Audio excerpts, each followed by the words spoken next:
کیا سورج کو دیکھ کر پڑھنے والی کوئی دعا سنت مبارکہ سے ثابت ہے؟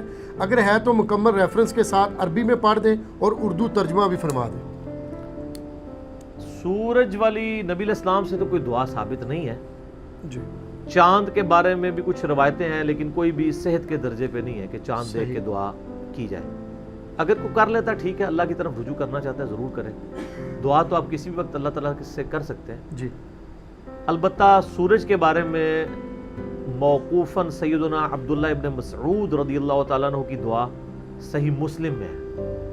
کچھ تابعین ان کو ملنے کے لیے جاتے ہیں، صحیح مسلم میں حدیث ہے۔ اور آپ دیکھیں عبداللہ بن مسعود وہ صحابی ہیں کہ جنہوں نے صبح و شام کے اذکار کی سب سے جو بیسٹ دعا ہے نا وہ انہوں نے روایت کی ہے۔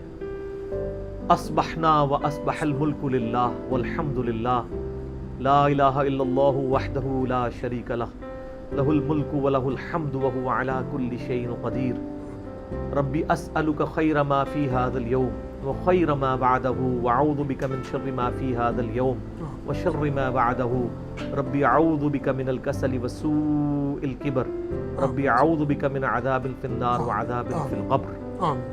اور شام کے لیے امسینا و امس الملک للہ۔ یہ نبی علیہ السلام کی جو صبح و شام کی دعائیں ہیں نا دونوں صحیح مسلم میں، اس کے راوی بھی عبداللہ ابن مسعود ہیں رضی اللہ تعالیٰ عنہ۔ مسلم شریف میں آتا ہے، اسی صحیح مسلم میں کچھ تابعین عبداللہ ابن مسعود کو ملنے جاتے ہیں فجر کے فوراً بعد۔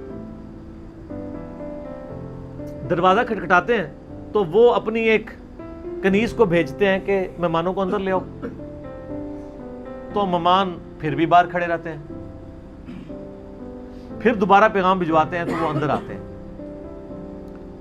تو وہ تابعین سے عبداللہ ابن مسعود فرماتے ہیں جب میں نے تمہیں اندر آنے کی اجازت دی تھی تم کیوں نہیں آئے؟ تو انہوں نے کہا کہ ہم نے سوچا کہ آپ کے آرام میں خلل نہ پڑ جائے۔ انہوں نے کہا کہ عبداللہ ابن مسعود کے گھر والے اس وقت آرام کر رہے ہوں گے؟ پھر وہ عبداللہ بن مسعود کے گھر والے نہیں ہوں گے، یہ تو اللہ کے ذکر کا وقت ہے۔ یہ وہی عبداللہ ابن مسعود ہے جو بخاری مسلم میں آتا ہے، ایک عورت آگے کہتی ہے کہ آپ تو لعنت کرتے ہیں ایسی عورت کے اوپر کہ جو چہرے کے بال نوچے، دانتوں میں گیپ بنوائے یا ٹیٹو بنوائے۔ تو انہوں نے کہا میں کیوں نہ لعنت کروں جس پہ قرآن میں لعنت ہے؟ انہوں نے کہا میں نے پورا قرآن پڑھا ہوا ہے، قرآن میں تو کہیں ایسی عورت پہ لعنت نہیں آئی ہے۔ وہ پاکستانی عورت نہیں تھی نا، یا تو صحابیہ تھی یا تابعیہ تھی۔ تو آپ نے میں کیا تو نے قرآن میں نہیں پڑھا وما آتاکم الرسول فخذوہ، جو رسول اللہ دیں وہ لے لو، جس سے منع کرتے ہیں اس سے رک جاؤ، کا پڑھا ہے۔ تو ان کا بخاری و مسلم کی حدیث یہ آگے چلتی ہے کہ نبی علیہ السلام نے فرمایا تھا اللہ اور اس کا رسول لعنت فرماتے ہیں ایسی عورتوں کے اوپر۔ تو جس پہ رسول اللہ اور اللہ نے لعنت فرمائی ہے تو قرآن تو کہتا ہے کہ جو رسول اللہ دیں وہ لے لو، تو قرآن میں ہی لعنت آئی نا۔ اس نے اگلی بات کر دی، اس نے کہا تہاڈی بیوی بھی یہی کر دی ہے۔ تو انہوں نے فرمایا جاؤ دیکھ لو اندر جا کے۔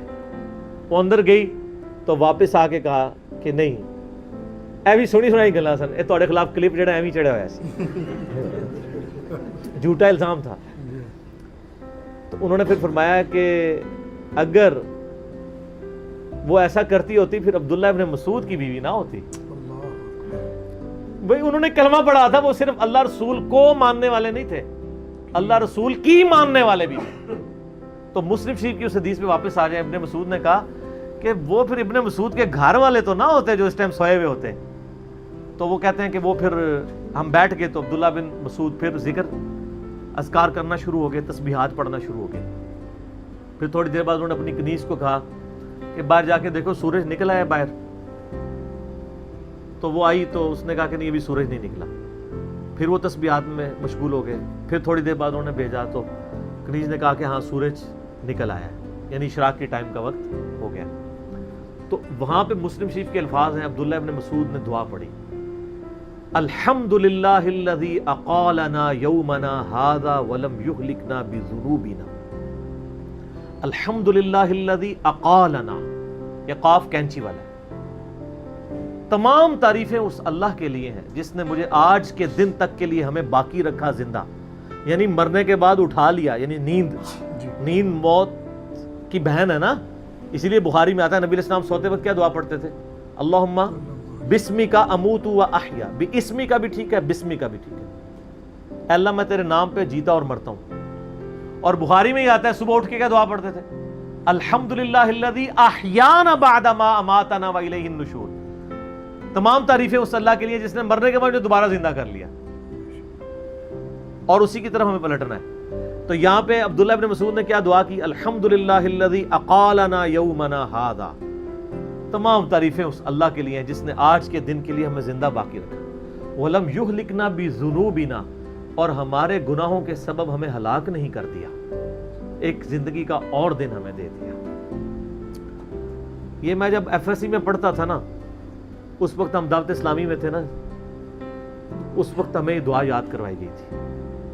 اس وقت تو ہمیں نہیں پتا تھا یہ مسلم شریف میں لکھی ہوئی ہے، وہ تو بہت بعد میں پھر پتا چلا۔ بہرحال یہ دعا کوشش ہوتی ہے جب بھی سورج کو دیکھیں تو یہ دعا مانگا کریں کہ آج ایک اور دن مجھے مل گیا۔ الحمدللہ الذی اقالنا یومنا، تمام تعریفیں اس اللہ کے لیے ہیں جس نے آج کے دن کے لیے ہمیں باقی رکھا، وَلَمْ يُهْلِكْنَا بِذُنُوبِنَا، اور ہمیں ہلاک نہیں کیا ہمارے گناہوں کے سبب۔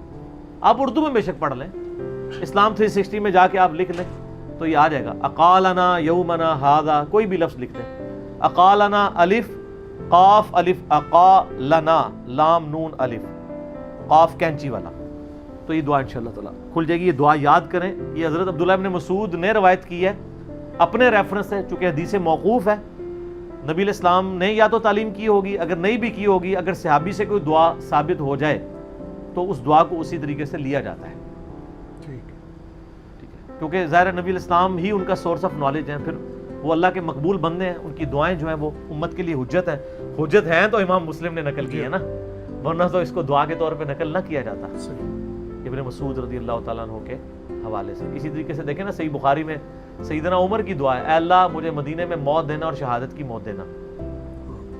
نبی علیہ السلام نے یہ دعا نہیں تعلیم کی، لیکن آپ کی حدیث مسلم شریف میں ہے کہ جو مدینے کے مصائب پر صبر کرے گا میں اس کا شفیع بنوں گا قیامت والے دن۔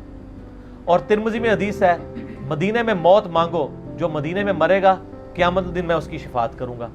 تو ان حدیثوں کو جوڑ لیں تو پھر حضرت عمر نے دعا خود بنا لی، اے اللہ مجھے اپنے نبی علیہ السلام کے شہر میں موت دینا اور شہادت کی موت دینا۔